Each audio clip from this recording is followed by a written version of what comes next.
अपनी मैली बूढ़ी आंखों से मेज पर रखी छोटी जेड बोतल पर ध्यान लगाए हुए बहुत देर बाद गुते ने अपने होंठ चाटे, सावधानी से अपना हाथ बढ़ाया और जेड बोतल को अपने हाथ में पकड़ लिया। उसने इसे अपनी नाक के नीचे रखा और घने बैंगनी वाष्प को धीरे से सूंघा। तुरंत उसने महसूस किया कि उसके शरीर में आग की तरह डूकी हुई, जो मूल रूप से कछुए की गति से घूम रही थी, बहुत अधिक सक्रिय हो गई। स्कचका, एक बढ़िया चीज। अपने शरीर में बदलाव महसूस करते हुए गुते के बूढ़े चेहरे पर आश्चर्य की अभिव्यक्ति दिखाई दी। उसने अपने होठों को चटकाते हुए विस्मय में आह भरी। कुछ देर तक सोचते हुए उसने अचानक अपना शरीर घुमाया और अपने बगल में कूड़े के ढेर में खोजबीन करने लगा। अंत में उसने एक छोटा क्रिस्टल डिश और एक पतली खोखली सुई निकाली। उसने पतली सुई को जेड बोतल में रखा और धीरे से उसे दबाया। खोखली सुई को बैंगनी रंग के तरल से भर दिया, जिसके बाद उसने सावधानी से इसे क्रिस्टल डिश के बीच में डाल दिया। जैसे ही बैंगनी रंग का तरल क्रिस्टल डिश पर गिरा, जियाओ यान और गुते को बैंगनी रंग के तरल की उस बूंद के भीतर एक बैंगनी रंग की लौ नाचती हुई दिखाई दी। ये चीज, अपनी भौहों को एक साथ दबाते हुए गुते ने एक पल के लिए गहराई से सोचा। फिर वो अचानक मुड़ा और एक चट्टान के स्लैब के पीछे से एक बहुत मोटी किताब निकाली, जिसके बाद उसने इसे खोला और जल्दी से उसमें देखा। ऐसा लग रहा था कि वो कुछ ढूंढ रहा था। गुते की हरकत देखकर जियाओ यान अपने दिल में थोड़ा हैरान हुआ। क्या ये बूढ़ा आदमी, जो बेतरतीब दिख रहा था, वास्तव में एमेथिस्ट लायन बर्थ एसेंस को पहचान सकता था? अपनी नजर को टेबल पर रखी छोटी जेड बोतल पर घुमाते हुए जियाओ यान का चेहरा थोड़ा दर्द से कांप उठा। अगर आइस स्पिरिट कोल्ड फाउंटेन उसके लिए इतना महत्वपूर्ण नहीं होता, तो वो निश्चित रूप से इसके बदले में अपना एमेथिस्ट लायन बर्थ एस निकालने के लिए तैयार नहीं होता। ये चीज अग्नि प्रकार की क्यूई विधियों का प्रशिक्षण देते समय सबसे अच्छी सहायता थी। इसके साथ प्रशिक्षण लेने पर कठिन प्रशिक्षण के लिए आवश्यक बहुत सारा समय बच सकता है। उस समय मैजिक बीस्ट माउंटेन रेज में जियाओ यान ने एमेथिस्ट लायन बर्थ एसेंस की 6 बोतलें प्राप्त करने में कामयाबी हासिल की थी। अपने प्रशिक्षण के दौरान इसे बूंद बूंद करके पीने के बाद उसने आधी बोतल से थोड़ा कम पी लिया था। इस प्रकार जियाओ यान के पास एमेथिस्ट लायन बर्थ एसेंस की केवल 5 बोतलों से थोड़ी अधिक बची थी। हालांकि आइस स्पिरिट कोल्ड फाउंटेन प्राप्त करने के लिए उसे अब एक बोतल निकालनी थी। एमेथिस्ट लायन बर्थ एसेंस की इन 5 बोतलों में से प्रत्येक को अमूल्य खजाना माना जा सकता है। यदि कोई दुर्लभता और विशिष्टता के आधार पर मूल्य की तुलना करे, तो ये आइस स्पिरिट कोल्ड फाउंटेन से कम नहीं होगी। आखिरकार एमेथिस्ट लायन बर्थ एसेंस प्राप्त करना किसी भी खतरनाक जगह में प्रवेश करने से आसान नहीं था। बस उस डू हुआंग स्तर के एमेथिस्ट विंग लायन का मतलब होगा कि कई लोगों में अपनी इच्छा को पूरा करने की ताकत नहीं होगी। पाया। गुते, जो बार बार किताब पलट रहा था, अचानक चिल्लाया, जबकि जियाओ यान अपने दिल में दर्द महसूस कर रहा था। उत्सुकता से अपनी नजर प्राचीन दिखने वाली किताब के एक पन्ने पर घुमाते हुए जियाओ यान ने अस्पष्ट रूप से देखा कि जिस पन्ने को खोला गया था, उस पर एक विशाल जानवर का चित्र था, जिसका शरीर पूरी तरह से नीलम से ढका हुआ था और उसका मुंह खुला हुआ था। यह विशाल जानवर नीलम पंख वाला शेर था। नीलम पंख वाले शेर से जन्मा नीलम शेर जन्मसार एक शिशु जानवर के साथ पैदा हुआ। ऐसा होने की संभावना कम है और 100 साल में शायद ही कोई दिखाई दे। अग्नि प्रकार की क्यूई विधियों का प्रशिक्षण लेने वालों के लिए ये एक ऐसा खजाना है जो बहुत सारे सोने के साथ भी नहीं मिल सकता है। टस्क, लड़का, मैं वास्तव में कल्पना नहीं कर सकता था कि आपको वास्तव में नीलम शेर जन्मसार जैसी अनूठी वस्तु मिल गई है। नीलम शेर जन्मसार पर जानकारी को जोर से पढ़ने के बाद गुते मदद नहीं कर सका और चिल्लाया, मैंने इसे संयोग से प्राप्त किया। जियाओ यान ने हल्के से मुस्कुराया। उसने अपनी आंखें उठाई। गुते को देखा, जिसकी नजर कभी छोटी बोतल से नहीं हटी, और फुसफुसाया, तो कैसा है ग्रैंड मास्टर गुते? क्या आप उस चीज से संतुष्ट हैं जो मैंने निकाली है? यह सुनकर गुते ने अपनी आंखें घुमाई और आकाश की ओर हंसे। उसके हाथ में पतली सुई ने क्रिस्टल डिश पर धीरे से टैप किया और उसने मुस्कुराते हुए कहा, छोटा लड़का, मैं अभी भी तुम्हारा नाम नहीं जानता। जियाओ यान। जियाओ यान ने मुस्कुराते हुए जवाब दिया, हे छोटे भाई जियाओ यान। ओह वह, चूंकि आप आइस स्पिरिट कोल्ड फाउंटेन की खोज कर रहे हैं, तो आपको इसकी दुर्लभता के बारे में पता होना चाहिए, है ना? गुते ने हंसते हुए कहा, हाँ, मुझे स्वाभाविक रूप से इसके बारे में पता है। अगर मुझे नहीं पता, तो मैं एमेथिस्ट लायन बर्थ एसेंस जैसी अनोखी चीज क्यों निकालूंगा? जियाओ यान मुस्कुराया, लेकिन उसने अपने दिल में ठंडी मुस्कान के साथ अपना मुंह सरका दिया। क्या यह बूढ़ा आदमी सोचता है कि वो बच्चा था? उफ, मैं इसे इस तरह से कहूंगा, आपका ये एमेथिस्ट लायन बर्थ एसेंस एक दुर्लभ वस्तु माना जा सकता है, लेकिन आपको यह स्पष्ट होना चाहिए कि यह चीज केवल उन लोगों के लिए उपयोगी है जो अग्नि प्रकार की क्यूई विधियों का अभ्यास करते हैं। ये इसके मूल्य को सीमित करता है। गुते ने जियाओ यान की ओर देखा और कहा। जियाओ यान ने हल्के से मुस्कुराया, लेकिन उसने धीरे से अपना हाथ बढ़ाया और गुते के सामने छोटी जेड बोतल पकड़ ली। फिर उसने सावधानी से बोतल को ढक्कन से बंद किया और गुते की ओर देखने के लिए अपनी आंखें उठाई, जो उसे एक सूखी मुस्कान दे रहा था। एक मुस्कान के साथ उसने कहा, ग्रैंड मास्टर गुते, कृपया मुझे मूर्ख की तरह न समझें और मुझे धोखा न दें। हम दोनों जानते हैं कि एमेथिस्ट लायन बर्थ एसेंस अग्नि प्रकार की क्यूई विधि का अभ्यास करने वालों पर किस तरह का बड़ा प्रभाव डालता है। इसे प्राप्त करने के लिए कई कीमियागर अपना पूरा भाग्य खोने को तैयार है। हाँ, आपको मुझे डांटने के लिए जल्दी करने की जरूरत नहीं है। एक ऐसे व्यक्ति के रूप में जिसने दशकों तक खजाने एकत्र किए हैं, आपको इसके वास्तविक मूल्य के बारे में स्पष्ट होना चाहिए। मैंने जो एमेथिस्ट लायन बर्थ एसेंस निकाला है, उसे कमतर आंकने की कोशिश करके आप निस्संदेह इसकी कीमत बढ़ाने की कोशिश कर रहे हैं। लेकिन मैं पहले यह भी कहूंगा, मेरे पास एमेथिस्ट एसेंस की सिर्फ एक बोतल है। आप इसे बदलना चाहे या नहीं, मैं जो चीजें निकाल सकता हूं उनमें से ये सबसे कीमती है। अगर आपको अभी भी लगता है कि यह अपर्याप्त है, तो मुझे इसे छोड़ना ही होगा, भले ही मुझे आइस स्पिरिट कोल्ड फाउंटेन की वाकई जरूरत है। जियाओ यान ने अपना सिर हिलाया और अफसोस के साथ आह भरी। ओह, जियाओ यान कितना निर्णायक हो गया था। यह देखकर गुते ने अपना मुंह थोड़ा खोला। उसे उम्मीद नहीं थी कि पूरी जिंदगी बदमाशी करने के बाद वो वास्तव में एक युवा पीढ़ी के व्यक्ति से मिला था जो उसके सामने कोई सम्मान नहीं दे रहा था। जियाओ यान के मुस्कुराते चेहरे को घूरते हुए उसकी मैली बूढ़ी आंखें नहीं झपक रही थी। काफी देर बाद गुते ने अपना सिर हिलाया और अज़हाए होकर कहा, चूंकि ये ऐसा है, इसलिए मुझे आपको खेदपूर्वक सूचित करना चाहिए कि यह आदान प्रदान विफल हो सकता है। यह सुनकर जियाओ यान का चेहरा नहीं बदला। उसने मुस्कुराते हुए अपना हाथ हिलाया और खेदपूर्वक अपना सिर हिलाया। अपने हाथ को घुमाते हुए उसने जेड की बोतल को अपनी स्टोरेज रिंग में रख दिया, जिसके बाद वो खड़ा हुआ, अपनी पीठ थपथपाई और मुस्कुराते हुए गुते से कहा, मुझे आपको परेशान करने के लिए खेद है ग्रैंड मास्टर। ये ब्लैक रॉक सिटी में रहने का मेरा आखिरी दिन है।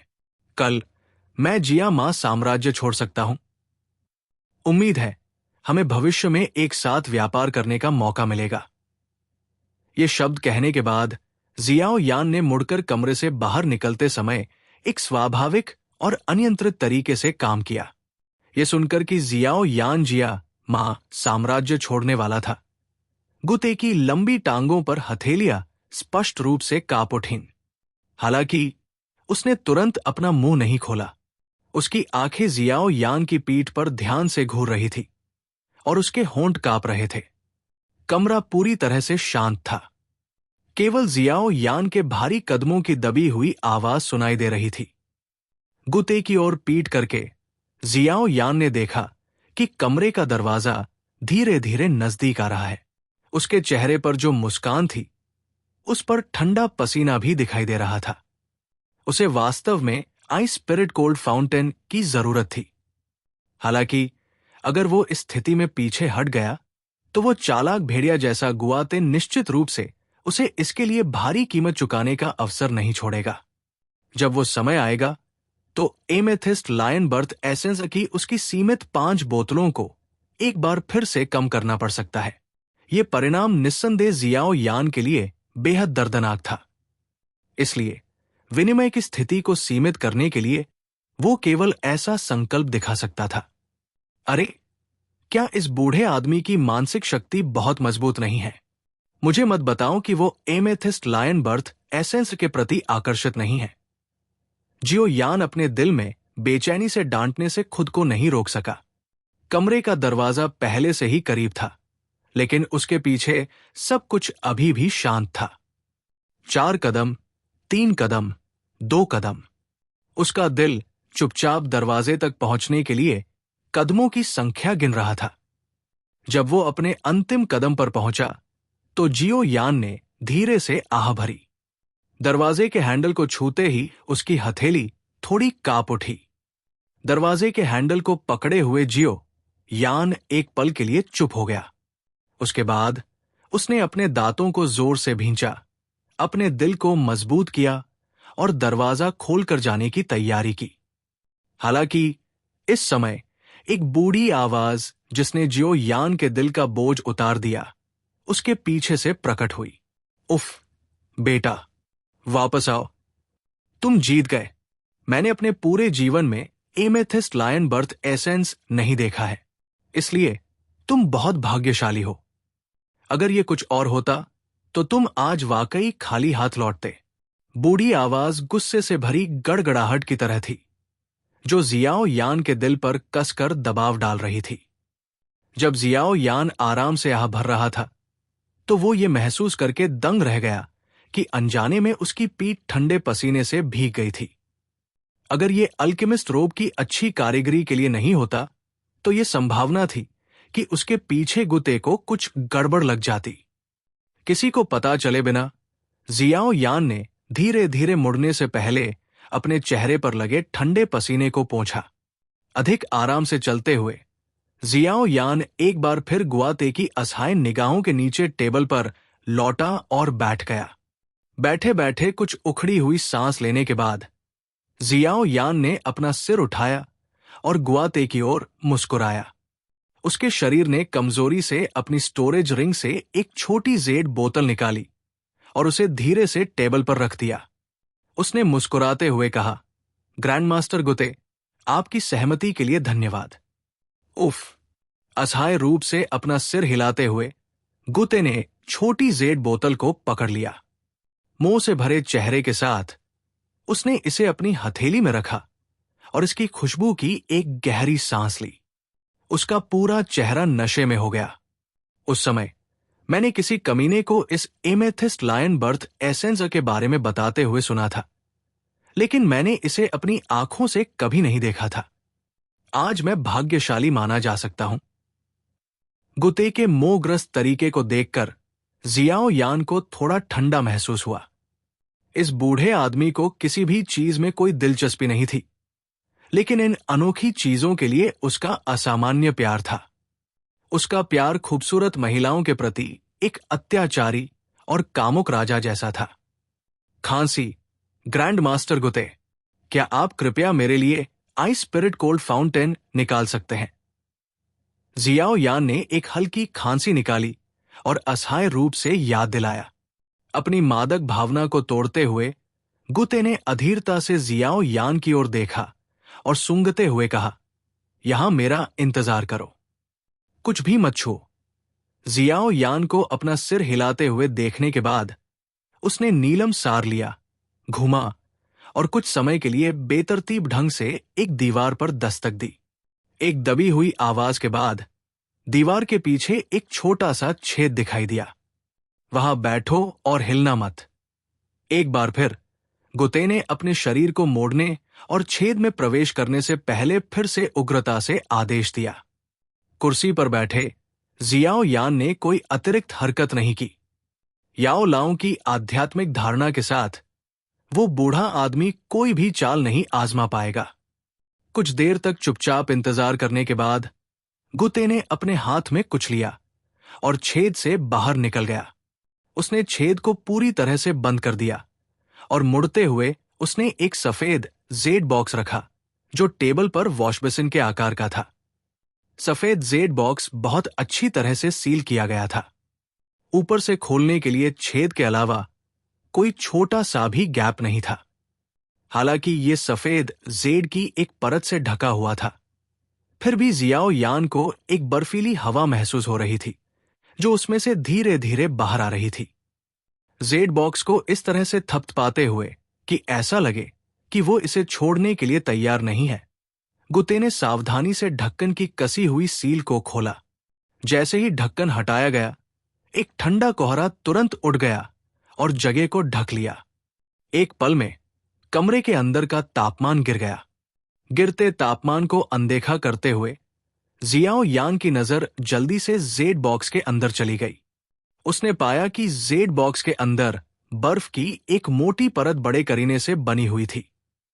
बर्फ के बीच में एक छोटी जेड बोतल थी जिसका इस्तेमाल आमतौर पर मेकअप रखने के लिए किया जाता था। जेड बोतल के आसपास ठंडी हवा थी जो लोगों के दिलों को जमा देने वाली लग रही थी। छोटी जेड बोतल से ठंडी हवा को बाहर निकलते हुए देखकर गुते ने आह भरी। उसने उसे जियाओ यान की ओर धकेला और धीमी आवाज में कहा, इसे ले लो। ये वही आइस स्पिरिट कोल्ड फाउंटेन है जिसे तुम चाहते थे। अपने सामने सफेद जेड बॉक्स को ध्यान से देखते हुए जियाओ यान के चेहरे पर उत्साह उभर आया। जब वो आगे बढ़ा तो उसका हाथ थोड़ा कांप उठा। उसने उस छोटी जेड बोतल को अपने हाथ में पकड़ने का इरादा किया। जियाओ यान की हरकत को देखते हुए उसके सामने बैठे गुते की मैली आंखों में एक मजाकिया चमक चमक उठी। जैसे ही जियाओ यान ने छोटी जेड बोतल को छुआ, उसका दिल अचानक से धड़कने लगा।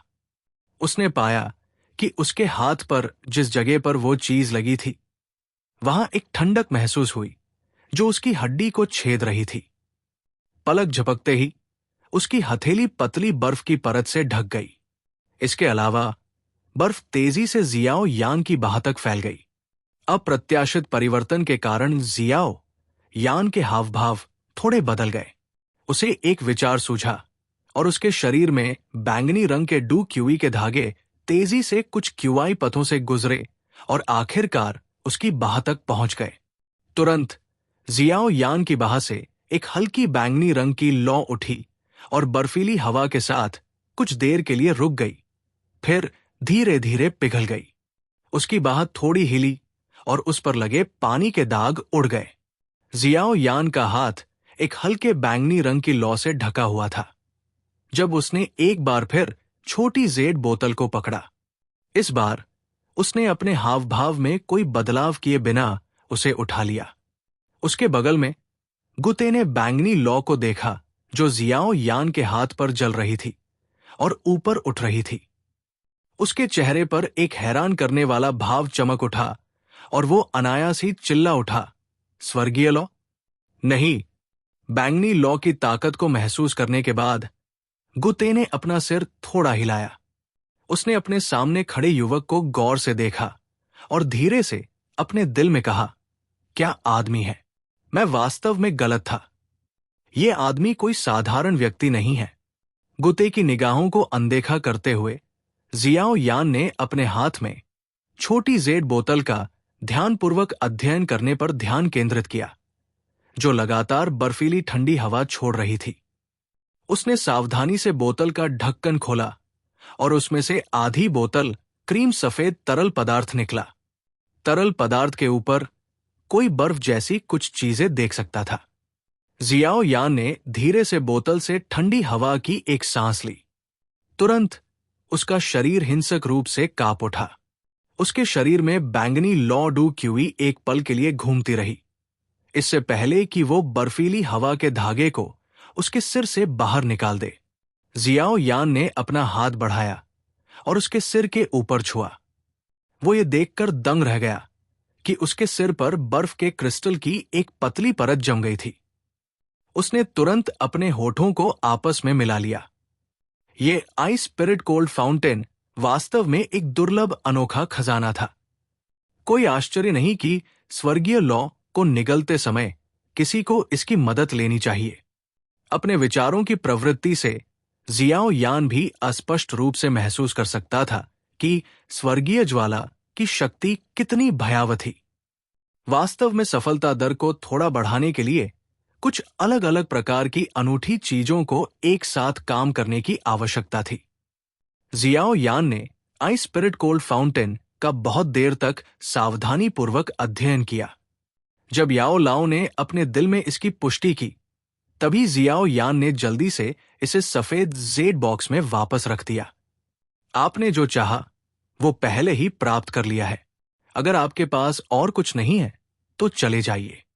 जियाओ यान द्वारा अपने स्टोरेज रिंग में आइस स्पिरिट कोल्ड फाउंटेन को संग्रहित करते हुए दर्दनाक रूप से देखते हुए गुते का चेहरा हिल गया और उसने उसे बाहर निकालने के प्रयास में अपना हाथ हिलाया।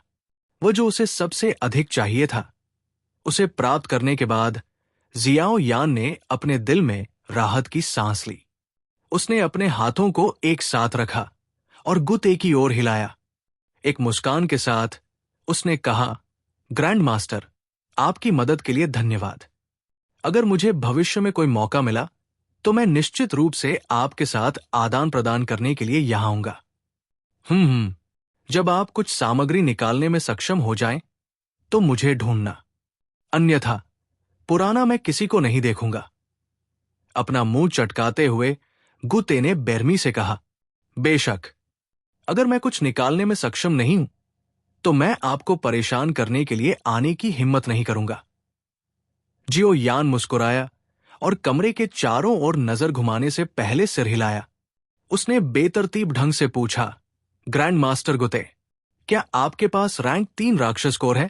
अगर आपके पास है रैंक 3 राक्षस कोर। अपनी आंखें घुमाते हुए गुते ने जानबूझकर तिरस्कार के साथ कहा, क्या आपको लगता है कि मैं उस ग्रेड का कुछ रखूंगा? दुखी गुते को देखकर जियो यान अवाक रह गया। लड़के, तुम्हें राक्षस कोर चाहिए? मेरे पास रैंक 3 नहीं है, लेकिन मेरे संग्रह में एक रैंक 5 राक्षस कोर है। क्या तुम्हें यह चाहिए? है, आपको बस एक और बोतल, नहीं, एमेथिस्ट लायन बर्थ एसिड की आधी बोतल निकालनी है और मैं इसे आपके साथ बदल दूंगा। गुते ने अपने हाथों को आपस में रगड़ा। उसका चेहरा अचानक कम शत्रुतापूर्ण हो गया और उसकी मुस्कान एक चालाक भेड़िए की तरह थी। हाँ, ग्रैंड मास्टर गुते को मजाक करना बहुत पसंद है। एमेथिस्ट एसेंस की वो बोतल ही मेरे पास है, मैं इसे और नहीं निकाल पाऊंगा। जियाओ यान ने सूखी मुस्कान दी और अपना सिर हिलाया। हालांकि रैंक 5 का राक्षस कोर मूल्यवान था, लेकिन अगर किसी के पास ताकत हो तो उसे प्राप्त किया जा सकता था। हालांकि एमेथिस्ट लायन बर्थ एसेंस एक दुर्लभ वस्तु थी जो किसी की किस्मत पर निर्भर करती थी और आसानी से प्राप्त नहीं की जा सकती थी। इसके अलावा भले ही जियाओ यान ने रैंक 5 का राक्षस कोर प्राप्त कर लिया हो, लेकिन उसका कोई उपयोग नहीं था और अगर वह इसे अपने पास रखता तो केवल ईर्ष्या को आकर्षित करता। चूंकि ग्रैंडमास्टर गुते के पास रैंक 3 का राक्षस कोर नहीं है, तो मैं नीलामी घर में रुकूंगा। हे, अलविदा। गुते को देखकर मुस्कुराते हुए जियाओ यान ने धीरे धीरे अपना शरीर घुमाया, दरवाजा खोला और गुते की नाखुश निगाहों के नीचे बाहर चला गया। छोटे कमीने, मुझे तुम पर विश्वास नहीं होता। गुते कुर्सी पर बैठ गया और भौहें सिकोड़ते हुए थोड़ा असमंजस में था। जोयान, मुझे लगता है कि मैंने ये नाम कहीं सुना है, कहा। कमरे के बीच में नीरस कपड़े पहने बूढ़ा आदमी अपने बालों को खरोंचते हुए गहराई से सोच रहा था। कदमों की आवाज सुनकर एओ तुओ ने पीछे मुड़कर देखा और उसने जियो यान को देखा, जिसका चेहरा मुस्कुराहट से भरा हुआ था। वो हैरान आवाज में पूछने से खुद को रोक नहीं पाया, क्या तुम्हें मिल गया? हे, हाँ, मुस्कुराते हुए अपना सिर हिलाते हुए जियो यान ने अपने हाथों को एक साथ जोड़कर अपना आभार व्यक्त किया। अगर आज ग्रैंडमास्टर एओ तुओ की मदद नहीं होती तो मुझे डर है कि मुझे इस आइस स्पिरिट कोल्ड फाउंटेन की तलाश में पूरी दुनिया में भागना पड़ेगा। ये ज्यादा नहीं था। ये चीजें उस बूढ़े आदमी के साथ रखने पर सिर्फ सजावट की चीजें होंगी। अपनी क्षमता के साथ वो उनका उपयोग करने में असमर्थ होगा। उन्हें किसी ऐसे व्यक्ति के हाथों में जाने का मौका देकर जिसे उनकी जरूरत है, ये माना जा सकता है कि मैंने एक अच्छा काम किया है। एओ तुओ मुस्कुराया और अपना सिर हिलाया। उसकी नजर उसके सामने खड़े युवक पर पड़ी और वो अपने दिल में आश्चर्यचकित हुए बिना नहीं रह सका। गुते को इतने सालों से जानने के बाद वो स्वाभाविक रूप से जानता था कि बूढ़ा आदमी बिना किसी प्रोत्साहन के हार नहीं मानेगा। शुरू में जब उसने जियाओ यान को आगे बढ़ाया तो उसे ज्यादा उम्मीद नहीं थी। आखिर एक कीमियागर जो अभी अभी टियर 2 पर पहुंचा है, वो किस तरह की दुर्लभ और अनोखी वस्तुएं निकाल सकता है। हालांकि उसके सामने मुस्कुराता हुआ युवक उसे व्यक्तिगत रूप से सूचित कर चुका था कि वस्तु सुरक्षित कर ली गई है। ये कुछ ऐसा था जिसने एओ तुओ को बहुत उत्सुक बना दिया। वो उत्सुक था कि किस तरह की चीज उस कंजूस राक्षस को हिला पाएगी। हालांकि जिज्ञासा थोड़ी तीव्र थी। एओ तुओ ने सवाल नहीं पूछा। वो कोई नौसिखिया नहीं था जो अभी अभी अपना घर छोड़कर आया हो। इतने सालों तक उलझन में रहने के बाद वो स्वाभाविक रूप से विनिमय के कुछ नियमों को जानता था। इसलिए भले ही उसका दिल बिल्ली के पंजे की तरह उत्सुक था, उसने समझदारी से इस सवाल से बचने का फैसला किया। चूंकि एओ तुओ ने नहीं पूछा, इसलिए जियो यान स्वाभाविक रूप से जवाब नहीं देगा। इस तरह वे दोनों एक दूसरे को समझ गए और मुस्कुराते हुए बातचीत करते हुए इस गंदी और अजीब इमारत से बाहर निकल गए। आपको अभी भी रैंक 3 राक्षस कोर की आवश्यकता है। कमरे से बाहर निकलने के बाद एओ तुओ ने वो जानकारी सुनी जो जियो यान ने अनजाने में बताई थी। उसने अपना सिर झुकाया और सवाल पूछा। हाँ, जियो यान मुस्कुराया और सिर हिलाया और फिर धीरे से कहा, मैं आज ब्लैक रॉक सिटी छोड़कर साम्राज्य की पूर्वी सीमा पर जाऊंगा। इसलिए मुझे यहां अपनी जरूरत की हर चीज तैयार करनी होगी। साम्राज्य की सीमा पर जाए? यह सुनकर एओ तुओ क्षण भर के लिए चुप हो गया। उसने जल्दी से मुस्कुराया और सिर हिलाया और अपने विचार व्यक्त किए। हम ऐसा क्यों नहीं करते? तुम पहले मेरे साथ अल्केमिस्ट एसोसिएशन में इंतजार करने के लिए चलोगे। जहां तक उस रैंक 3 राक्षस कोर की बात है, मैं नीलामी घर के प्रबंधक से उसे प्राप्त करने में आपकी मदद करने के लिए किसी को भेजूंगा। इस तरह आप नीलामी घर जाने के लिए आवश्यक समय बचा सकते हैं। ये शब्द सुनकर जियाओ यान को इसे स्वीकार करने की इच्छा हुई। उसने अन्यथा दिखावा नहीं किया और मुस्कुराते हुए सिर हिलाया। तो मैं ग्रैंडमास्टर एओ तुओ को परेशान करूंगा। है, चूंकि आपने हमारे ब्लैक रॉक सिटी के अल्केमिस्ट एसोसिएशन में पंजीकरण कराया है, इसलिए आप हम में से एक माने जा सकते हैं। ये थोड़ी सी परेशानी कुछ भी नहीं है। एओ तुओ ने अपना सिर हिलाया और लापरवाही से जवाब दिया। एओ तुओ के शब्दों में स्पष्ट रूप से जियाओ यान को खुश करने की कोशिश के हल्के संकेत थे। इस बारे में जियाओ यान ने अपना सिर हिलाने से पहले थोड़ा संकोच किया। जियामा साम्राज्य में अल्केमिस्ट एसोसिएशन निस्संदेह एक विशाल संगठन था जो मिस्टी क्लाउड संप्रदाय से नहीं हारेगा। उनके साथ एक होना उसके लिए किसी भी तरह से हानिकारक नहीं होगा। इसके अलावा अगर उसे भविष्य में दवा को परिष्कृत करने की आवश्यकता होती तो उसे कुछ दुर्लभ और अजीब चीजों की आवश्यकता होती। जब वो समय आया तो अल्केमिस्ट एसोसिएशन की विनिमय प्रणाली अत्यंत सुलभ थी। इस प्रकार जियो यान इस मामले के प्रति बहुत प्रतिरोधी नहीं था। बेशक जियाओ यान के बिना किसी हिचकिचाहट के सहमत होने का मुख्य कारण यह था कि अल्केमिस्ट एसोसिएशन में बहुत अधिक प्रतिबंध नहीं थे। आम दिनों में हर कोई अपने अपने काम करता था और एक दूसरे को परेशान नहीं करता था। कभी कभी जब अल्केमिस्ट एसोसिएशन को मदद की जरूरत होती थी तो वे किसी अल्केमिस्ट को मदद के लिए निमंत्रण वितरित कर सकते थे। दी गई मदद स्वाभाविक रूप से मुफ्त नहीं थी। एक बार जब यह ठीक से पूरा हो जाता तो एसोसिएशन अच्छी मात्रा में मुआवजा देता। दोनों के अल्केमिस्ट एसोसिएशन में वापस आने के तुरंत बाद एओतुओ ने किसी को जियाओ यान को रैंक 3 मॉन्स्टर कोर खरीदने में मदद करने का आदेश दिया और फिर जियाओ यान को चुपचाप वहां प्रतीक्षा करने के लिए आमंत्रित किया। बड़े लिविंग रूम में एओतुओ ने एक कप चाय ली और उसे जियाओ यान के सामने रख दिया। उसने कुछ देर चुपचाप सोचा और फिर अचानक पूछा, जियाओ यान, तुम साम्राज्य की सीमा तक अपनी यात्रा में कितना समय बिताने की योजना बना रहे हो? शायद लगभग आधा साल। आधा साल। अपनी उंगली को मेज पर धीरे से थपथपाते हुए एओतुओ मुस्कुराया और कहा, आधे साल बाद क्या तुम जियामा साम्राज्य की राजधानी जाओगे? राजधानी? ये सुनकर जियाओ यान क्षण भर के लिए चुप हो गया। उसने अपने होठों को कसकर दबाया और सिर हिलाया। अपने दिल में उसने ठंडे स्वर में कहा, बेशक मैं जाऊंगा। मिस्टी क्लाउड सेक्ट राजधानी के ठीक बाहर है।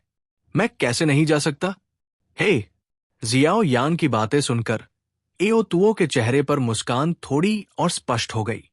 उसने जियाओ यान को जो नजर दी वो भी थोड़ी नरम थी। ग्रैंड मास्टर एओतुओ, क्या कुछ बात है? एओतुओ के तरीके को देखकर जियाओ येड को अप्राकृतिक लगा और उसने पूछा, वास्तव में कुछ है। मुस्कुराते हुए अपना सिर हिलाते हुए एओतुओ ने धीरे से कहा, आधे साल बाद राजधानी में आगामी अल्केमिस्ट ग्रैंड मीटिंग होगी। मुझे लगता है कि अगर आपके पास खाली समय है तो आप इसमें भाग ले सकते हैं। यह आपके लिए बहुत फायदेमंद होगा। Alchemist grand meeting? यह सुनकर जियाओ यान का चेहरा स्पष्ट रूप से हैरान था। अल्केमिस्ट ग्रैंड मीटिंग के दौरान न केवल जियामा साम्राज्य के कई कीमियागर भाग लेंगे, बल्कि डू क्यूई महाद्वीप के अन्य साम्राज्यों के कुछ कीमियागर भी आएंगे और इसमें शामिल होंगे। जियामा साम्राज्य के अल्केमिस्ट दृश्य में यह एक शानदार आयोजन है। इसे मिस करना अफसोस की बात होगी। ओह, यदि आप उस समय शामिल होना चाहते हैं तो आप फ्रैंक या मुझे खोजने के लिए राजधानी के अल्केमिस्ट एसोसिएशन मुख्यालय में आ सकते हैं। तब तक हम सभी वहां पहुंच जाएंगे। जियाओ यान के चेहरे पर कुछ दिलचस्पी देखकर एओतुओ ने मुस्कुराते हुए कहा, हाँ, ठीक है, अगर मैं तब फ्री हूं तो मैं जरूर जाऊंगा और देखूंगा। जियाओ यान मुस्कुराया और सिर हिलाया। यह माना जा सकता था कि उसने एओतुओ के निमंत्रण को स्वीकार कर लिया था। यह देखकर कि जियो यान ने सहमति में अपना सिर हिलाया था, एओतुओ मुस्कुराया और उसने भी सिर हिलाया। फिर उसने जियो यान को अल्केमिस्ट ग्रैंड मीटिंग के बारे में कुछ महत्वपूर्ण बातें बताई जिन पर उसे ध्यान देने की जरूरत थी। जब वे दोनों बात कर रहे थे तो वो व्यक्ति जो रैंक 3 मॉन्स्टर कोर खरीदने के लिए नीलामी घर गया था वो भी वापस आ गया था। उसने सम्मानपूर्वक इसे जियो यान को सौंप दिया। रैंक 3 मॉन्स्टर कोर का मूल्य 2 लाख से कम नहीं होगा। हालांकि इस पैसे को मुस्कुराते हुए एओतुओ ने अस्वीकार कर दिया। अल्केमिस्ट एसोसिएशन की दौलत के साथ इस पैसे को खर्च करना वास्तव में समुद्र में एक बूंद की तरह था। जब इस रैंक 3 मॉन्स्टर कोर का सामना करना पड़ा जिसे उसने मुफ्त में प्राप्त किया तो जियो यान केवल असहाय होकर इसे स्वीकार कर सका। जियो यान के उठने और अलविदा कहने से पहले वे दोनों थोड़ी देर और बातें करते रहे। आज वो ब्लैक रॉक सिटी छोड़ देगा। एक मुस्कान के साथ एओतुओ ने जियो यान को अल्केमिस्ट एसोसिएशन से बाहर देखा। उसने जियाओ यान की पीठ को देखा जो धीरे धीरे गायब हो गई और फिर वो मुस्कुराया और फुसफुसाया, जियाओ यान, मैं अल्केमिस्ट ग्रैंड मीटिंग में तुम्हारा इंतजार करूंगा। मुझे उम्मीद है कि तुम उस दृश्य में अपनी प्रतिभा दिखा सकोगे। अल्केमिस्ट एसोसिएशन से बाहर निकलने के बाद जियाओ यान ने शहर के बीच की ओर बढ़ने से पहले चारों ओर नजर दौड़ाई जहां फ्लाइंग ट्रांसपोर्टेशन कंपनी स्थित थी। कुछ अपरिचित सड़कों से गुजरने और रास्ते में दिशा निर्देश पूछने के बाद जियाओ यान ने आखिरकार 10 मिनट के बाद एक विस्तृत खुली जगह के बीच में स्थित फ्लाइंग ट्रांसपोर्टेशन कंपनी को पाया। विशाल चौक में 10 से ज्यादा बड़े पक्षी राक्षस खड़े थे। इस तरह के पक्षी राक्षस को मोटे पंखों वाला पक्षी कहा जाता था। वे जादुई जानवर के वर्गीकरण से संबंधित नहीं थे और इसके बजाय सिर्फ पक्षी थे। उनके पास बहुत ही कोमल स्वभाव था और उन्हें मनुष्यों द्वारा आसानी से प्रशिक्षित किया जा सकता था। हालांकि उनकी कम संख्या के कारण इस तरह के उड़ने वाले परिवहन बेड़े को बनाने के लिए आमतौर पर एक साम्राज्य की ताकत की आवश्यकता होती थी। इस तरह के मोटे पंखों वाले पक्षी की गति के मामले में फ्लाइंग प्रकार के जादुई जानवर से तुलना नहीं की जा सकती है। फिर भी उनमें बहुत ज्यादा सहन शक्ति थी। जब तक उनमें से एक को पूरा भोजन मिल जाता, तब तक वो 4 या 5 दिनों तक स्थिर गति से उड़ सकता था। भार उठाने की उनकी क्षमता भी बेहतरीन थी। एक पूर्ण विकसित मोटे पंखों वाला पक्षी आसानी से अपने वजन से 5 या 6 गुना तक भार उठा सकता है और फिर भी लंबे समय तक उड़ सकता है। युद्ध के समय साम्राज्य की सेना द्वारा इन मोटे पंखों वाले पक्षियों को जबरन वापस ले लिया जाता था। युद्ध समाप्त होने पर ही इसे जनता को लौटाया जाता था। इस प्रकार जीवों में से कई ऐसे थे जिन्होंने युद्ध का अनुभव किया था। जैसे ही जियाओ यान ने प्लाजा में प्रवेश किया, उसके कानों में जोर से चीखें निकली, जिससे जियाओ यान के कान बजने लगे क्योंकि वो समय पर प्रतिक्रिया नहीं कर सका। जियाओ यान ने अपना सिर हिलाया और फिर उसे उठाया और भीड़ भरे प्लाजा के चारों ओर देखा। प्रत्येक मोटे पंखों वाले पक्षी के बगल में एक लंबी कतार थी। मोटे पंखों वाले पक्षी के बगल में लकड़ी की सीढ़ियों पर जियाओ यान ने बोर्डिंग टिकट लेने वाले वर्दीधारी व्यक्ति को भी देखा। ये नजारा देखकर कुछ देर के लिए स्तब्ध रहने के बाद जियाओ यान फूट फूट कर हंसा और अपना सिर हिलाया।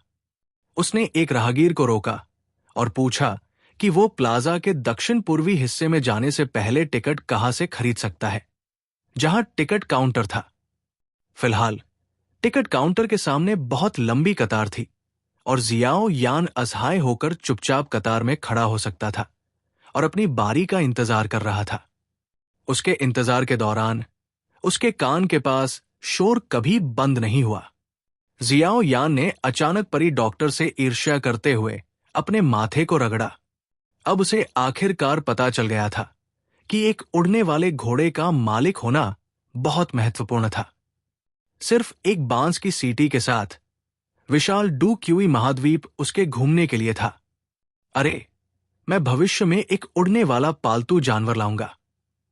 अपने दांत पीसते हुए जियाओ यान ने अपने दिल में क्रूरता से कहा, मिस्टर, आप कहाँ यात्रा करना चाहते हैं? जब जियाओ यान खुद से सोच रहा था तो उसके सामने से एक महिला की आवाज सुनाई दी। ओह! जियाओ यान का दिमाग पल भर के लिए खाली हो गया था।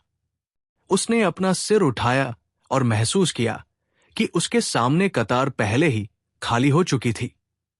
काउंटर के पीछे वर्दी में एक खूबसूरत महिला खड़ी थी, जो उससे पूछते समय अपनी व्यावसायिक मुस्कान का उपयोग कर रही थी। हालांकि जियाओ यान देख सकता था कि मुस्कान के पीछे एक अधीरता थी। साम्राज्य की पूर्वी सीमा, टाइगर रेगिस्तान के सबसे नजदीक का शहर। जियाओ यान ने अपने सामने खड़ी सुंदर महिला की ओर देखा और उसने विनम्रता से कहा। यह सुनकर महिला ने अपने होठों को आपस में मिलाया और धीरे से खुद से बुदबुदाया, जिसके बाद उसने एक टिकट निकाला जो एक जादुई जानवर के विशेष फर से बना था। हालांकि जब वो जियाओ यान को टिकट सौंपने वाली थी तो उसकी अधीर निगाहें जो इधर उधर घूम रही थी, अचानक जियाओ यान की छाती के सामने कीमियागर बैज पर रुक गई। तुरंत उसका बढ़ा हुआ हाथ अचानक सख्त हो गया। एक सावधान आवाज और मुस्कान के साथ उसने पूछा, सर, क्या आप कीमियागर हैं? हां, क्या कोई समस्या है? जियाओ यान ने पूछा और भौहें सिकोड़ ली। बिल्कुल नहीं, बिल्कुल नहीं। यह सिर्फ इतना है कि साम्राज्य के नियमों के अनुसार एक कीमियागर फ्लाइंग ट्रांसपोर्टेशन कंपनी की सेवा का मुफ्त में आनंद ले सकता है। इसलिए कृपया मेरे पीछे आओ। हमारे पास एक उड़ने वाला घोड़ा है जो कीमियागरों के लिए विशेष रूप से तैयार किया गया है। जियाओ यान को अपना सिर हिलाते हुए देखकर महिला ने जल्दी से अपना सिर हिलाया और मुस्कुराते हुए सम्मानपूर्वक कहा। यह सुनकर जियाओ यान एक बार फिर चुप हो गया। एक पल बाद वो भावनात्मक रूप से आहें भरने से खुद को रोक नहीं सका। एक कीमियागर के रूप में पहचान वास्तव में इतनी शानदार थी कि कोई भी चकित हो जाएगा। यहां तक कि जब इन छोटी चीजों की बात आती थी तो साम्राज्य ने कीमियागरों को लाभ पहुंचाने के आदेश दिए थे।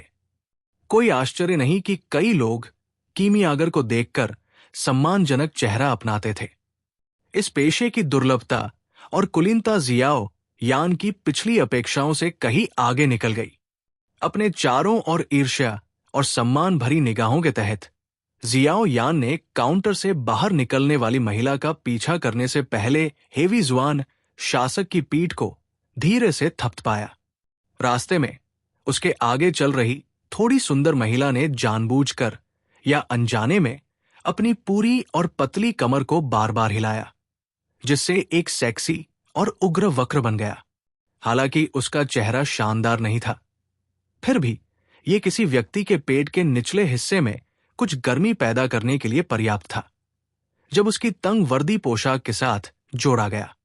पीछे चलते हुए जियाओ यान ने उसे वापस लेने से पहले एक नजर डाली। वो अपने साहस से नियंत्रित नहीं था, इसलिए वो इस महिला के साथ जुड़ने में दिलचस्पी नहीं रखता था, जो थोड़ा भ्रष्ट तरीके से काम कर रही थी। वॉकवे से गुजरने के बाद एक बहुत बड़ा पक्षी जानवर, जो मोटे पंखों वाले पक्षी जितना बड़ा था, जियाओ यान की नजर में आया। इस कुछ हद तक भयंकर दिखने वाले विशाल पक्षी जानवर पर अपनी नजर घुमाते हुए जियाओ यान ये महसूस करके थोड़ा चौंक गया कि ये वास्तव में एक उड़ने वाला जादुई जानवर था।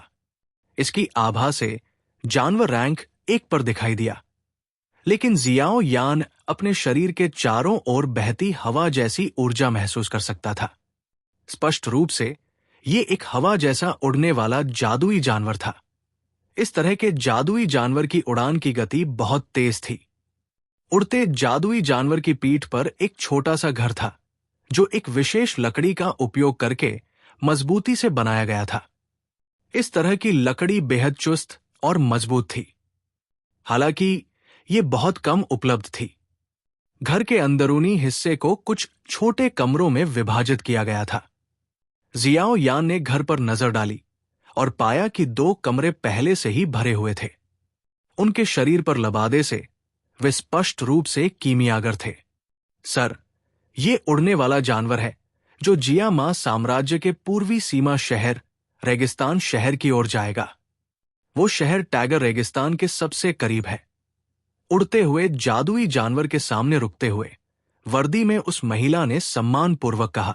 हाँ, अपने सिर को थोड़ा हिलाते हुए जियाओ यान ने धीरे से जमीन पर कदम रखा, जिससे उसका शरीर विशाल पक्षी की विशाल पीठ पर चला गया। उसके पीछे से नाराजगी भरी निगाहों के नीचे वो खाली कमरों में से एक में प्रवेश कर गया। इस तरह के उड़ने वाले जानवर को पहली बार लेते हुए जियाओ यान को स्वाभाविक रूप से ये नहीं पता था कि एक महान कीमियागर के रूप में वो उच्च मानक व्यक्तिगत सेवा का आनंद लेने के योग्य था। जहां तक व्यक्तिगत सेवा का मतलब है, कोई भी आदमी समझ सकता है। रास्ते में महिला की कार्रवाई का कारण यह था कि उसे उम्मीद थी कि जियाओ यान उसे यात्रा के दौरान अपने साथ जाने वाली महिला नौकरानी के रूप में चुनेगा। दुर्भाग्य से जियाओ यान को ऐसी चीजों में कोई दिलचस्पी नहीं थी, इसलिए उसके स्नेह को स्वाभाविक रूप से अनदेखा कर दिया गया। जियाओ यान के उड़ने वाले जानवर पर चढ़ने के कुछ समय बाद एक और कीमियागर भी उसमें सवार हो गया। थोड़ी देर और इंतजार करने के बाद जियाओ यान ने आखिरकार महसूस किया कि विशाल उड़ने वाले जानवर ने धीरे धीरे अपने पंख फड़फड़ाए। हवा की तरह ऊर्जा के धागे भी जानवर के निचले हिस्से को ढकने लगे और उसके विशाल शरीर को आसमान में उठा दिया। एक तेज चीख के बाद एक जानवर प्रशिक्षक के नियंत्रण में उड़ने वाला जानवर अचानक आसमान में उड़ गया और जियामा साम्राज्य के पूर्वी क्षेत्रों की ओर तेजी से उड़ने लगा। कमरे में खिड़की के पास बैठा हुआ जियाओ यान बादलों के धुंधले कोहरे को अपने पास से उड़ते हुए देख रहा था। उसकी यादों के गहरे कोने से अचानक उसके दिमाग में हवाई जहाज का कुछ दूर का शब्द आया। वो कड़वाहट से मुस्कुराया और अपने सिर को हिलाया, इस विचार को अपने दिमाग से निकाल दिया। जियाओ यान कुर्सी पर क्रॉसलेग बैठ गया और धीरे धीरे ट्रेनिंग मोड में आ गया। ब्लैक रॉक सिटी से साम्राज्य के शरीर के किनारे तक काफी दूरी थी। इस उड़ने वाले मैजिक बीस्ट की गति के साथ भी सीमा तक पहुंचने से पहले उन्हें कम से कम 3 दिनों की उड़ान की आवश्यकता होगी। इसलिए जियाओ यान इतना समय बर्बाद करने को तैयार नहीं था। उज्जवल आकाश धीरे धीरे अंधेरा हो गया जब जियाओ यान, जो प्रशिक्षण ले रहा था, अचानक कई अजीब आवाजों से जाग गया। धीरे धीरे अपनी आंखें खोलते हुए जियाओ यान ने देखा कि उसके कमरे के भीतर मूनलाइट रॉक पहले से ही एक हल्की रोशनी छोड़ना शुरू कर रहा था, जो रात के अंधेरे को कमरे से बाहर निकाल रहा था। जियाओ यान ने धीरे से अपने मुंह से एक बदबूदार हवा छोड़ी और असहाय होकर अपने बाईं ओर के कमरे को देखा। उसके भीतर से एक आदमी की हांफने की आवाज और एक औरत की मोहक कराह लगातार उसके दिमाग में शैतान की आवाज की तरह घुस रही थी। अरे! जियो यान ने धीरे से डांटा। उसे अचानक समझ में आया कि आज महिला उसके सामने बार बार क्यों झुकी थी। वास्तव में ऐसी ही एक सेवा थी। असहाय होकर अपना सिर हिलाते हुए जियो यान ने ऐसी स्थिति में प्रशिक्षण जारी रखने की हिम्मत नहीं की। उसने एक आह भरी और अपने स्टोरेज रिंग से blood lotus essence, ice spirit blazing grass और रैंक 3 मॉन्स्टर कोर निकाला। उसने ध्यान से और धीरे से उन्हें टेबल पर रखा और फिर काली अंगूठी को टैप किया।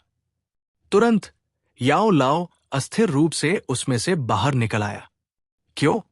क्या आप अभी ब्लड लोटस पिल को परिष्कृत करना चाहते हैं? याओ लाओ ने मुस्कुराते हुए कहा, क्योंकि उसने मेज पर 3 प्रकार की सामग्री पर नजर डाली। हाँ, चलो इसे पहले तैयार करते हैं। आखिरकार, क्या शिक्षक ने तब नहीं कहा था कि अगर मेरी किस्मत अच्छी रही तो मुझे कभी भी अचानक स्वर्गीय ज्वाला मिल सकती है? जियाओ यान ने मुस्कुराते हुए अपना सिर हिलाया। यह सुनकर याओ लाओ भी मुस्कुराया, लेकिन उसने मना नहीं किया। वो मेज के सामने तैर गया और अपना सिर हिलाया। मुस्कुराते हुए उसने कहा, यह ठीक है। ये ब्लड लोटस पिल एक उच्च स्तरीय औषधीय गोली है जिसे टियर 5 में प्रवेश करने के लिए माना जा सकता है। इसे परिष्कृत करने के लिए आवश्यक समय लगभग 2 दिन होगा। चूंकि अब हम खाली हैं, तो आइए इस समय का अधिकतम लाभ उठाएं। टियर 5 औषधीय गोली? यह सुनकर जियाओ यान थोड़ा चौंक गया। उसे उम्मीद नहीं थी कि यह ब्लड लोटस पिल वास्तव में इस स्तर पर पहुंच गई है। टियर 5 दवा। जियामा साम्राज्य की संपूर्णता में यह संभावना थी कि केवल पिल्किंग गुहे ही इसे परिष्कृत कर सकते थे। इसे ध्यान से देखें। यह देखना कि कैसे एक उच्च स्तरीय औषधीय गोली को परिष्कृत किया जा रहा है आपके लिए बहुत फायदेमंद होगा। जियाओ यान को याद दिलाने के बाद याओ लाओ ने धीरे से अपना हाथ आगे बढ़ाया। तुरंत उसकी हथेली से एक मोटी सफेद लौ ऊपर की ओर उठी। मोटी सफेद लौ के उस समूह को देखकर जियाओ यान अपने होठों को चाटने से खुद को रोक नहीं सका। यह स्वर्गीय ज्वाला में से एक थी जिसके लिए उसने दिन रात लालच किया था। याओ लाओ ने अपने हाथ पर मोटी सफेद लौ को खाली देखा। उसने मुंह में हवा भरने से पहले इसके धीरे धीरे ऊपर उठने का इंतजार किया, जिसके बाद उसने रैंक 3 राक्षस कोर को इसमें फेंक दिया। ब्लड लोटस पिल की शोधन प्रक्रिया आधिकारिक तौर पर आसमान में ऊपर शुरू हुई। जियाओ यान ने उड़ते हुए पक्षी पर 3 दिन की उड़ान यात्रा अपने कमरे में बिताई। हालांकि यात्रा के दौरान आराम करने के लिए 2 पड़ाव थे, लेकिन वो बाहर नहीं निकला। इसके बजाय वो अपने कमरे में ही रहा और अपने दिमाग में औषधीय गोली को परिष्कृत करते समय याओ लाओ द्वारा उठाए गए सभी कदमों को ध्यान से आत्मसात करता रहा। इस बार याओ लाओ ने दवा को परिष्कृत करने के लिए 2.5 दिन का समय लिया। ये परिणाम केवल याओ लाओ के पास स्वर्गीय ज्वाला की मदद की पूर्व शर्त के तहत प्राप्त किया गया था। इससे यह देखा जा सकता है कि यदि कोई साधारण कीमियागर इस अरग कमल की गोली को सफलतापूर्वक परिष्कृत करना चाहता है तो ये 10 दिनों से अधिक की समयावधि के बिना असंभव होगा। याओ लाओ द्वारा टियर 5 औषधीय गोली को परिष्कृत करने की पूरी प्रक्रिया का अवलोकन करने के बाद जियाओ यान को लगा कि उसने काफी कुछ हासिल किया है। साथ ही उसने ये भी महसूस किया था कि ज्वालाओं और अन्य कीमिया से संबंधित चीजों को नियंत्रित करने की उसकी क्षमता, जिस पर उसे गर्व था, एक सच्चे कीमियागर ग्रैंडमास्टर के सामने कुछ भी नहीं थी।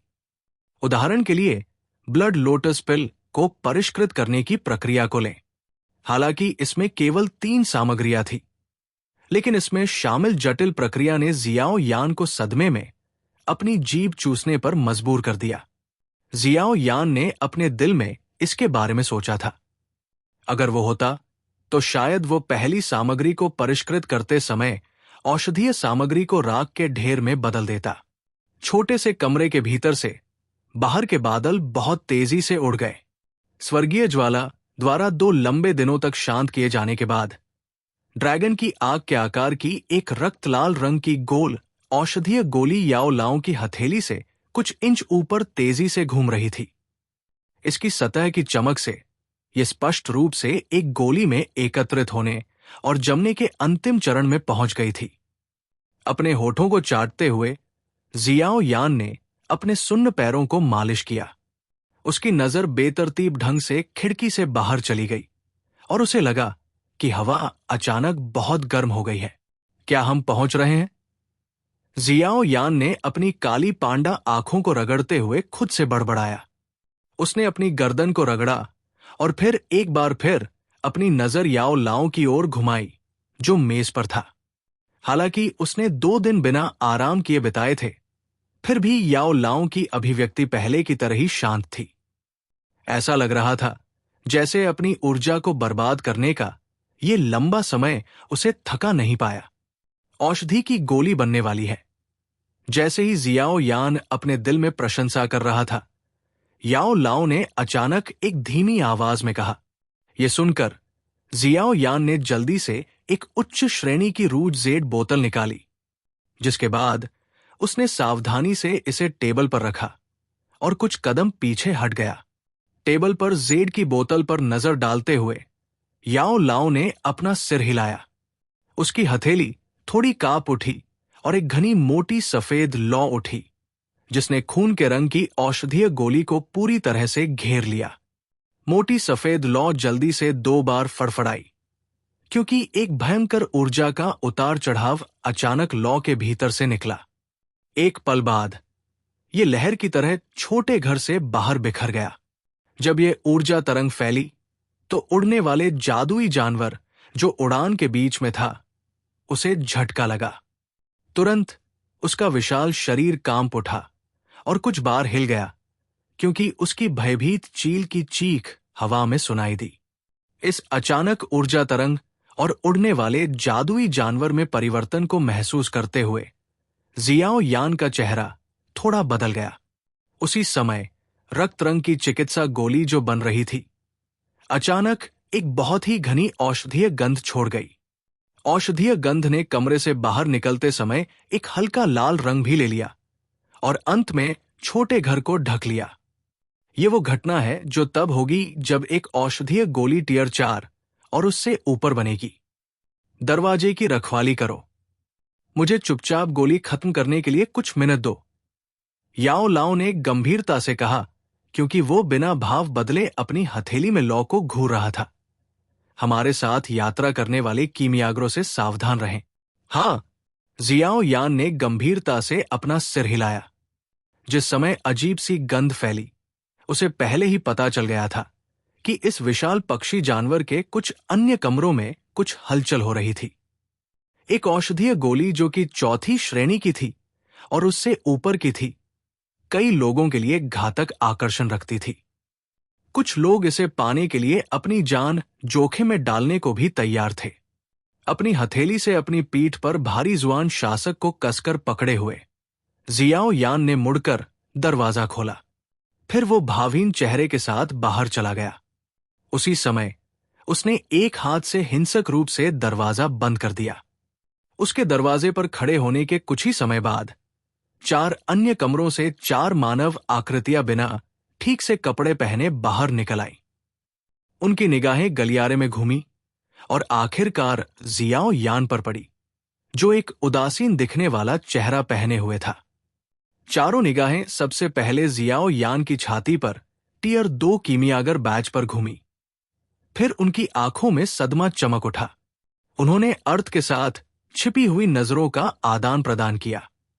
जब चारों आदमी जियाओ यान का वजन कर रहे थे, जियाओ यान ने भी उन चारों पर नजर डाली। चारों में एक बूढ़ा आदमी और 3 अधेड़ उम्र के आदमी थे जो 30 साल के थे। बूढ़े आदमी की छाती पर एक टियर 3 कीमियागर बैच था। 2 अन्य टियर 2 कीमियागर थे जो जियाओ यान के समान ही टियर थे। आखिरी वाला टियर 1 कीमियागर था। के युवा मित्र, मैं हाल लैंग हूं। बूढ़े आदमी ने जियाओ यान के पीछे कमरे से बह रही गुलाबी खुशबू के धागों को देखा। उसकी आंखें सिकुड़ गई और लालच सामने आ गया। 2 बार खांसने के बाद वो धीरे से जियाओ यान के पास गया और एक दोस्ताना आवाज में कहा। हालैंग नामक इस बूढ़े आदमी को भावहीन नजर से देखते हुए जियाओ यान ने जवाब नहीं दिया, लेकिन भारी जुआन शासक को पकड़े हुए हथेली और भी कस गई। के युवा मित्र, क्या अभी अचानक दिखाई देने उर्जा ऊर्जा तरंग यहां से उत्पन्न हुई है? हमारा कोई और इरादा नहीं है। हम बस पूछताछ करना चाहते हैं। के आखिरकार हम सभी आसमान में 1000 मीटर ऊपर हैं। अगर कुछ हुआ तो हम सभी मारे जाएंगे। जियाओ यान के ठंडे रवैये को नजरअंदाज करते हुए बूढ़ा आदमी मुस्कुराता रहा और कहता रहा, ये सही है छोटे भाई, हम सभी को एक ही नाव पर सवार कहा जा सकता है। कृपया कुछ खतरनाक न बनाएं, अन्यथा हे ये हम सभी के लिए फायदेमंद नहीं है। दूसरे दर्जे के कीमियागर ने भी आते ही एक सतही मुस्कान दी। उसकी नजर छोटे से कमरे पर अस्पष्ट रूप से घूमी, जबकि उसका सिर थोड़ा कांप रहा था, ये देखकर कि इन दोनों ने ऐसे शब्द कहे हैं। अन्य 2 मध्यम आयु वर्ग के पुरुष भी आगे बढ़ गए, पीछे छूटने के लिए तैयार नहीं थे। उनकी सामूहिक आवाजें एक दूसरे से गूंज उठीं। जैसा कि उन्होंने कहा था, उन्होंने जांच करने के लिए कमरे में प्रवेश करने का सुझाव भी दिया। मेरे शिक्षक अंदर एक औषधीय गोली को परिष्कृत कर रहे हैं। आप सभी समझदार लोग हैं, इसलिए मेरे सामने मूर्ख बनने का नाटक करने की कोई जरूरत नहीं है।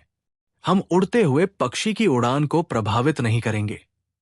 कृपया मुझे कुछ सम्मान दें और अपने कमरे में वापस लौट जाएं। बेतरतीब ढंग से परेशान न करें, अन्यथा, जियाओ यान ने मोटी आवाज में कहा, क्योंकि उसने अपने सामने खड़े चारों लोगों पर नजर डाली, जिनके इरादे साफ तौर पर बुरे थे। के युवा दोस्त वास्तव में मजाक करना जानता है। हमारा ऐसा कोई इरादा नहीं है। जैसा कि आप जानते हैं, अगर हवा में 1000 मीटर ऊपर कुछ होता है तो हम सभी इसके परिणामों को बर्दाश्त नहीं कर सकते। इसके अलावा, जब से आपने और आपके शिक्षक ने उड़ने वाले पक्षी जानवर को लेने का फैसला किया है, तो यह स्वाभाविक है कि आपने वो चरण हासिल नहीं किया है जहां आपका डू पंखों में बदल सकता है।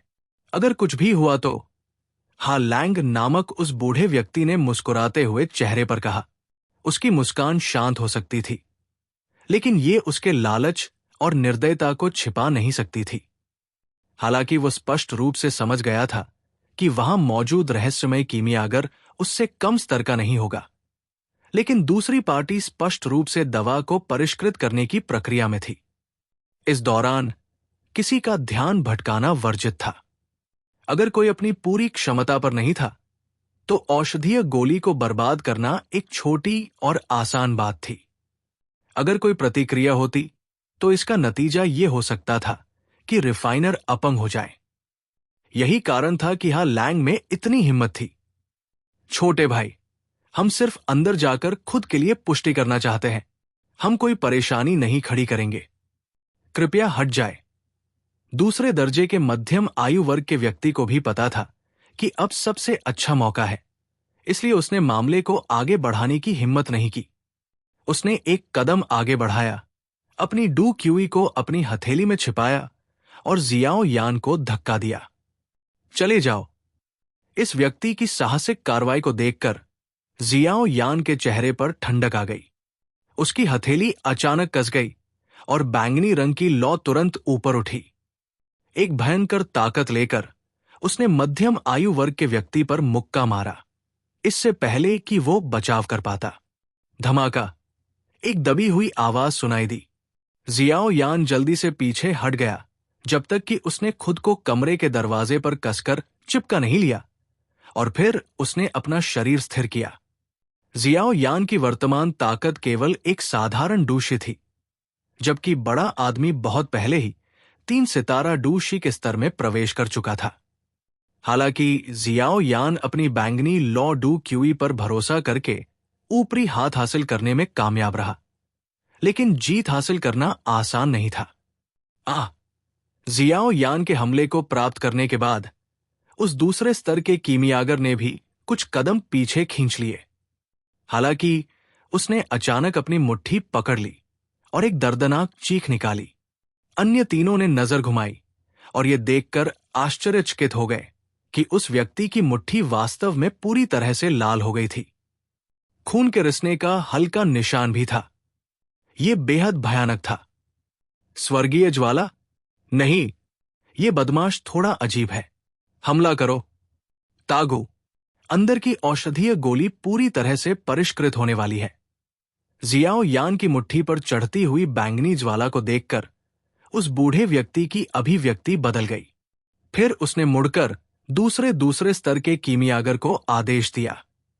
देखने से ऐसा लग रहा था कि बूढ़ा व्यक्ति उस दूसरे स्तर के कीमियागर से परिचित था। बूढ़े आदमी की चीख सुनकर उस अधेड़ उम्र के आदमी ने, जिसकी ताकत पहले के दूसरे दर्जे के कीमियागर से ज्यादा थी, अपना सिर हिलाया। उसने एक कदम आगे बढ़ाया और अपने दाहिने पैर से जियाओ यान पर एक उड़ती हुई लात मारी। उसके पैरों पर एक घने गहरे पीले रंग का डू क्यू था और साथ में हवा की दमनकारी आवाज थी। जियाओ यान का चेहरा गंभीर हो गया। अरे! अपने दिल में गुस्से से डांटते हुए जियाओ यान ने अचानक अपनी पीठ से भारी जुआन शासक को खींच लिया। उसने अपनी हथेली घुमाई और उसे स्टोरेज रिंग में जमा कर दिया। उसी समय उसके पैर हिंसक रूप से जमीन पर पड़े और उसने अपना शरीर झुका लिया। अंत में उसने अचानक अधेड़ उम्र के आदमी की ओर गोली चलाई। Octane blast! जियाओ यान अचानक अपने दिल में ठंडी आवाज में चिल्लाया। उसकी दाहिनी मुट्ठी कस गई और उसे भारी रूप से आगे की ओर फेंक दिया गया। भयावह ताकत ने वास्तव में कई ध्वनि तरंगे पैदा की। धमाका! मुट्ठी और पैर एक दूसरे से जोर से टकराए। जियाओ यान की पूरी ताकत के सामने अधेड़ उम्र का आदमी, जो अपने निम्न स्तर के बावजूद जियाओ यान को नीचा नहीं देख रहा था, जियाओ यान की मुट्ठी में मौजूद भयावह शक्ति से बेरमी से उड़ गया। धमाका! अधेड़ उम्र का आदमी हिंसक रूप से एक कमरे में घुस गया। तुरंत चूरा बिखर गया और छोटा कमरा नष्ट हो गया। कमरे के पीछे नीला आकाश और बाहर हल्के बादल दिखाई दिए। उड़ते हुए पक्षी की पीठ के कोने पर रुके अधेड़ उम्र के आदमी का राख जैसा चेहरा देखकर जियाओ यान की आंखों में एक भयावह चमक चमक उठी। वो उस आदमी को पक्षी की पीठ से नीचे गिराने के लिए एक और तेज हमला करने वाला था।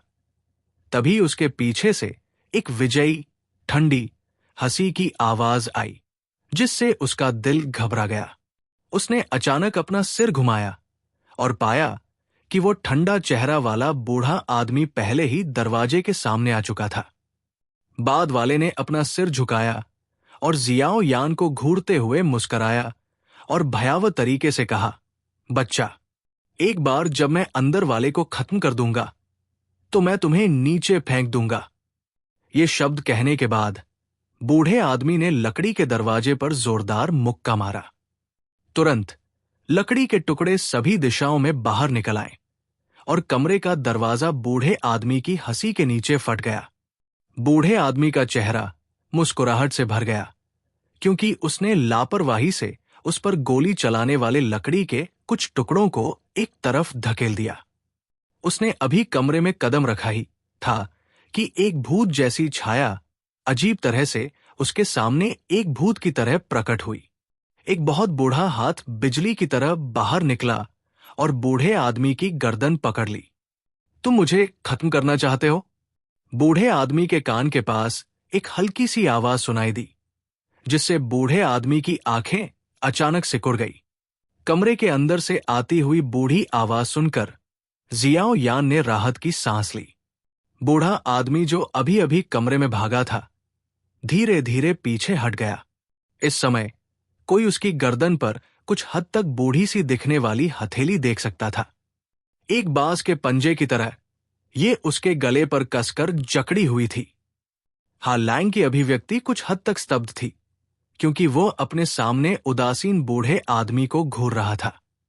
उसके पकड़े जाने का एक कारण ये भी था कि वो तैयार नहीं था। हालांकि जब उस आदमी की हथेली उसके गले पर जकड़ी, तो हा लैंग को एक भयानक एहसास हुआ कि उसके शरीर में मूल रूप से तेजी से बहने वाला डू क्यूई बंधा हुआ लग रहा था और कछुए की तरह गति के साथ एक प्रवाह में बदल गया था। चाहे उसने इसे तेज करने के लिए कितना भी प्रयास किया हो, डू क्यूई बिना किसी ताकत के हल्का ही रहा। इस समय चाहे हा लैंग कितना भी मूर्ख क्यों न हो, वो ये भी समझ पा रहा था कि उसके सामने खड़ा बूढ़ा आदमी उससे थोड़ा ही ताकतवर नहीं था, जैसा कि उसने सोचा था। दूसरी पार्टी के भयानक हाथ से ये ताकत कम से कम हा लैंग से 2 से अधिक वर्गों से अधिक थी। भगवान, इस बूढ़े आदमी की ताकत स्पष्ट रूप से उस स्तर पर पहुंच गई है जहां उसका डू क्यू पंखों में बदल सकता है। फिर भी उसने इस तरह के उड़ने वाले जानवर को क्यों लिया जिसकी गति बहुत धीमी थी? हा लैंग ने अपने दिल में दुख से विलाप किया। बड़ी मुश्किल से उसने अपना गला हिलाने की कोशिश की और कर्कश आवाज में कहा, सर, हमारा इरादा आपको अपमानित करने का नहीं था। यह सिर्फ इतना है कि हम अपनी सुरक्षा सुनिश्चित करना चाहते हैं। याओ लाओ ने उदासीनता से उसकी ओर देखा। उसका दाहिना हाथ लहराया और उसके हाथ में एक लाल जेड की बोतल दिखाई दी। उस पारदर्शी बोतल के भीतर से कोई ड्रैगन की आग के आकार की एक रक्तलाल औषधीय गोली को इधर उधर घूमते हुए देख सकता था। तुम्हें यह चाहिए, है ना? हाथ में जेड की बोतल लहराते हुए याओ लाओ मुस्कुराया और विनम्रता से बोला। हा लैंग को देखते हुए, जो बिना किसी जवाबी कार्रवाई के याओ लाओ द्वारा आसानी से वश में किया जा सकता था, अन्य 3 मध्यम आयु वर्ग के पुरुषों के चेहरे पर भय का भाव था। वे कुछ भयभीत कदम पीछे हट गए और उनके दिलों में बेचैनी होने लगी। लालच धीरे धीरे उनके दिमाग से दूर होने के बाद उन्हें आखिरकार एहसास हुआ कि उनके कार्य कितने मूर्खतापूर्ण थे। के सर, आप मजाक कर रहे होंगे। हम आपसे कुछ लेने की हिम्मत नहीं करेंगे। अगर हमें डर नहीं होता कि पहले से ऊर्जा की लहर हमारी उड़ान में बाधा डालेगी, तो हम निश्चित रूप से आपको परेशान नहीं करेंगे। हा लैंग ने सूखी हंसी में अपनी आंखें घुमाई और उसने अपनी लार निगल ली। ये वो नहीं था जो आपने अभी कहा था। जियो यान कमरे के दरवाजे के किनारे आया और लकड़ी की दीवार से सट गया। उसने मजाक करते हुए लैंग को गौर से देखा। पहले मैं सिर्फ मजाक कर रहा था। लैंग ने सूखी हंसी में अपनी आंखें घुमाई। उसने अपना सिर थोड़ा नीचे किया और उसकी आंखों में एक अजीब सी चमक चमक उठी। उसने अपनी आस्तीनें थोड़ी नीचे की और काले रंग के पाउडर की एक छोटी सी थैली अपनी आस्तीन से लुढ़क कर अपनी हथेली में रख ली। मूल रूप से मैं हत्या नहीं करना चाहता था, लेकिन जब से तुम मृत्यु चाहते हो, तब से मैं इसके बारे में भूल जाऊंगा। जैसे ही लैंग के हाथ में पाउडर बिखरने वाला था, याओ लाओ ने आह भरी और अपना सिर हिलाया। उसके मुंह का कोना ठंडी मुस्कान में सिकुड़ गया। हे लैंग की गर्दन को पकड़े हुए हथेली पर अचानक एक मोटी सफेद लौ दिखाई दी। आह! जैसे ही घनी सफेद लौ ने लैंग की त्वचा को छुआ, एक भयानक दर्द ने उसे अचानक अपनी आंखें चौड़ी करने पर मजबूर कर दिया। उसका शरीर एक स्प्रिंग की तरह कस गया। एक खूनी कर्कश चीख के बाद कुछ ही सेकंड में उसका पूरा शरीर मोटी सफेद लौ में पूरी तरह से समा गया। हिस! ये देखकर कि पलक झपकते ही है लैंग काली राख के ढेर में बदल गया। जियाओ यान सहित वहां मौजूद सभी लोग ठंडी हवा की सांस लेने से खुद को रोक नहीं पाए। क्या ये स्वर्गीय ज्वाला की ताकत है? दृश्य देखते हुए उसे थोड़ा झटका लगा। जियाओ यान का दिल बुरी तरह से हिल गया। याओ लाओ ने स्वर्गीय ज्वाला का इस्तेमाल वू टैन सिट में एक व्यक्ति को मारने के लिए किया था, लेकिन उस समय लियू शी की ताकत केवल एक डूझे की थी। इसलिए जियाओ यान इसकी अत्यधिक गहराई को महसूस नहीं कर सका। हालांकि उसके सामने जो व्यक्ति कुछ सेकंड के लिए स्वर्गीय ज्वाला को झेल गया था, वो एक सच्चा दाडूशी था। स्वर्गीय ज्वाला। कोई आश्चर्य नहीं कि इतने सारे लोग इसे पाने के लिए अपनी जान जोखिम में डालने को तैयार थे। इस तरह की ताकत टीएसके ये वास्तव में आकर्षक है। जियाओ यान ने आह भरी और अपना सिर हिलाया। उसे यह स्वीकार करना पड़ा कि स्वर्गीय ज्वाला की शक्ति का अनुभव करने के बाद उसे पाने की उसकी आशा और भी सघन हो गई। जमीन पर राख को देखने के बाद याओ लाओ ने अपनी आस्तीन लहराई। एक हल्की हवा बही और फर्श को साफ कर दिया। उसने जेड की बोतल जियाओ यान को फेंक दी और फिर उसके हाथों को धीरे से थपथपाया। जियाओ यान ने ध्यान से उस जेड की बोतल को उठाया जिसमें ब्लड लोटस पिल थी और उसे अपने स्टोरेज रिंग में रख लिया। उसने राहत की सांस ली और अपना सिर उठाया।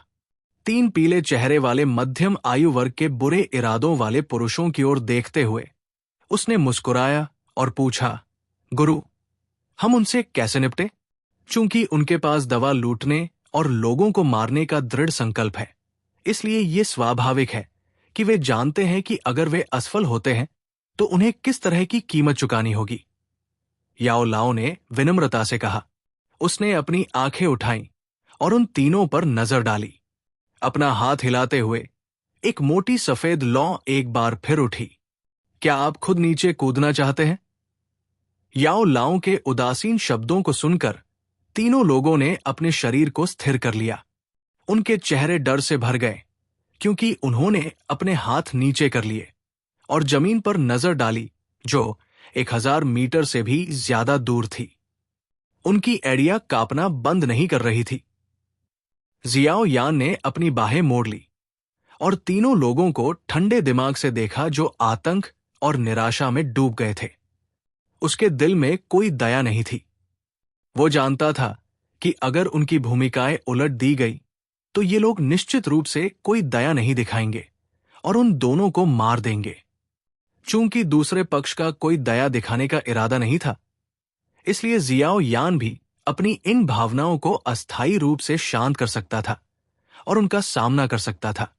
उन तीनों के भयभीत हावभाव देखने के लिए अपना सिर उठाए बिना याओ लाओ की उंगली धीरे धीरे हिली। उसकी हथेली से पीली सफेद लौ की असंख्य लपटें उठती रहीं और बिखर गई। एक पल के लिए निराशाजनक माहौल जारी रहा। वो अधेड़ उम्र का आदमी जो सिर्फ एक टियर 1 कीमियागर था, आखिरकार इस माहौल के दबाव को झेल नहीं सका। एक दमनकारी दहाड़ के बाद उसके डू क्यू ने उसके शरीर को ढक लिया। फिर उसने अपनी उग्रता प्रकट की और जियाओ यान पर हमला किया, जिसका इरादा उसे मारना था।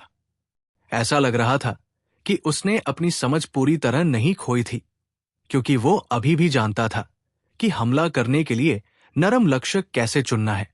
इस अधेड़ उम्र के आदमी द्वारा हमला करके जवाबी कार्रवाई करने के बाद दूसरे टियर 2 कीमियागरों में से एक ने भी अचानक अपनी स्टोरेज रिंग से एक लंबी तलवार निकाली, जिसके बाद उसने एक ऐसी चीख निकाली जो ताकत से भरी हुई थी, और वह भी जियाओ यान पर भयंकर तरीके से हमला कर रहा था। अपने दिल में वह जानता था कि अगर वो जियाओ यान को जिंदा पकड़ सकता है और उसे बंधक बना सकता है तो वो आज अपनी जान बचा पाएगा। आगे झपट रहे दो आदमियों को अनदेखा करते हुए याओ लाओ कुछ क्षण के लिए चुप हो गया। फिर उसने अपनी उंगली हिलाई। उसकी हथेली से एक सफेद रंग की ज्वाला निकली और तीर की तरह, बिजली की तरह उस टियर 1 कीमियागर के शरीर में जा घुसी। तुरंत इसने बाद वाले को जलाकर राख कर दिया। एक मुर्गे को मारने की तरह टियर 1 कीमियागर को मारने के बाद याओ लाओ की उंगली एक बार फिर उस टियर 2 कीमियागर पर झपटी जो आगे झपट रहा था। हालांकि एक नरम दबी हुई आवाज ने उसकी उंगली को अचानक रोक दिया। उसकी बूढ़ी भौं हिल गई और उसने दिलचस्पी से अपना सिर ऊपर उठाया। पफ! इस समय टियर 2 कीमियागर का शरीर जो जियाओ यान की ओर भाग रहा था, अचानक वही जम गया। उसने हिंसक रूप से एक मुंह भर चमकीला लाल ताजा खून उगल दिया। धीरे धीरे अपना सिर नीचे करते हुए उसने देखा कि एक ठंडा ब्लेड जो चमकते हुए ताजा खून से दूषित हो गया था, उसकी छाती में घुस गया था। तुम! मुश्किल से पीछे मुड़ते हुए उस दूसरे दर्जे के कीमियागर ने अपने साथी को गौर से देखा, जिसने अचानक उस पर हमला कर दिया था।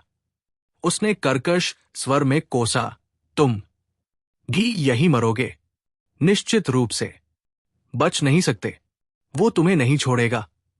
ये सुनकर उस दूसरे दर्जे के कीमियागर ने, जिसका चेहरा थोड़ा पागल था, एक बार फिर अपने हाथ में तलवार को और अंदर धकेला, जिसके बाद उसने अचानक उसे बाहर निकाला। ताजा खून बाहर निकल आया और उसके पूरे शरीर को ढक गया। अपने साथी को देखकर, जिसका शरीर धीरे धीरे गिर रहा था, दूसरे दर्जे के कीमियागर ने जोर से गहरी सांस ली।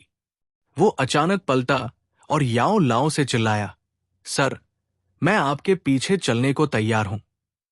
मैं बस इतना चाहता हूं कि आप मुझे जीने दें। जियाओ यान चुपचाप अपने साथी की हत्या के कुछ क्रूर दृश्य को देख रहा था जो उसके सामने हुआ था। काफी देर बाद उसने एक हल्की सांस ली। ये मानव व्यक्तित्व की चरम सीमा है। यदि भविष्य में आपको किसी निराशाजनक स्थिति का सामना करना पड़े तो उन लोगों को अपनी पीठ न दिखाएं जिन पर आप भरोसा नहीं कर सकते, क्योंकि आप कभी नहीं जानते कि जिस तलवार की आपने उम्मीद नहीं की थी वो आपकी छाती में घुस जाएगी।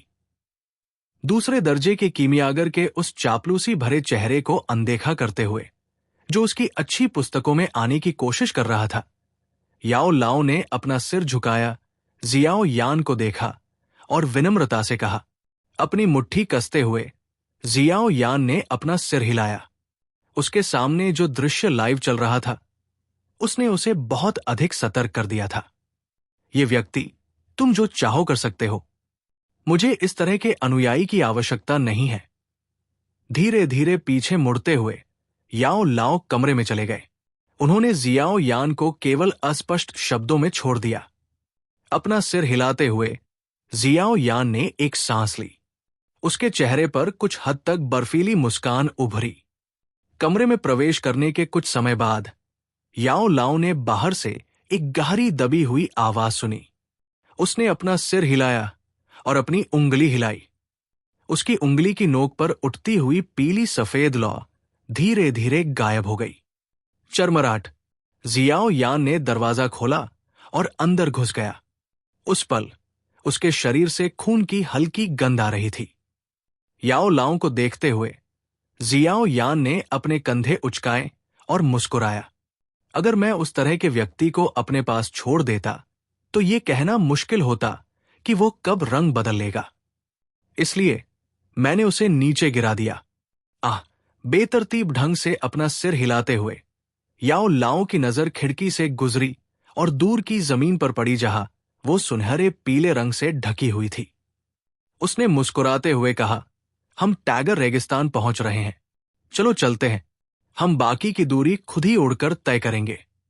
अन्यथा जब ये उड़ता हुआ पक्षी नीचे उतरेगा तो 4 लापता कीमियागरों के कारण कुछ अनावश्यक गड़बड़ी हो सकती है, जिससे हमारे पहुंचने में देरी हो सकती है। ये शब्द कहने के बाद याओ लाओ का शरीर लहराया। प्रकाश के एक समूह में बदल गया और जियाओ यान की उंगली पर अंगूठी में समा गया। उसी समय जियाओ यान की पीठ पर कसकर चिपके हुए बैंगनी बादल के पंख भी एक स्विश ध्वनि के साथ बाहर निकल आए। अपनी पीठ पर बैंगनी बादल के पंखों को थोड़ा फड़फड़ाते हुए जियाओ यान ने खिड़की खोली और नीचे कूद गया। हवा की एक तीव्र ध्वनि उसके कानों से गुजरी, जैसे जियाओ यान के पंखों की जोड़ी फड़फड़ा रही थी और बैंगनी रंग की डू क्यूई धीरे धीरे उसके शरीर को ढक रही थी। अपना सिर उठाकर उसने फ्लाइंग बर्ड मैजिक बीस्ट को देखा, जो थोड़ी दूरी पर अपने विशाल पंख फड़फड़ा रहा था। वो मंद मंद मुस्कुराया। एक पल के लिए स्थिर रहने के बाद उसकी उड़ान की गति अचानक बढ़ गई, क्योंकि वो बैंगनी रंग की रोशनी में बदल गया और तेजी से उस फ्लाइंग बर्ड मैजिक बीस्ट को पीछे छोड़ दिया। दूर के आकाश में प्रकाश की एक बैंगनी रंग की धारा तुरंत क्षितिज पर फिसल गई, जैसे कि वो सितारों और चंद्रमा का पीछा कर रही हो। उसने सुनहरे पीले रेगिस्तान में खड़े पीले गंदे शहर का सामना किया और तेजी से उसकी ओर उड़ चला। कठोर शहर धीरे धीरे नजदीक आ रहा था। गर्मी की लहरों की कई हवाएं उसकी ओर आ रही थी। उसने अपनी आंखें सिकोड़ ली और सुनहरे पीले क्षेत्र को घूरने लगा, जहां सीमाएं दिखाई नहीं दे रही थी। जियाओ यान ने एक हल्की सांस ली। अंतिम प्रशिक्षण स्थल टैगर रेगिस्तान। मैं आखिरकार पहुंच गया हूं।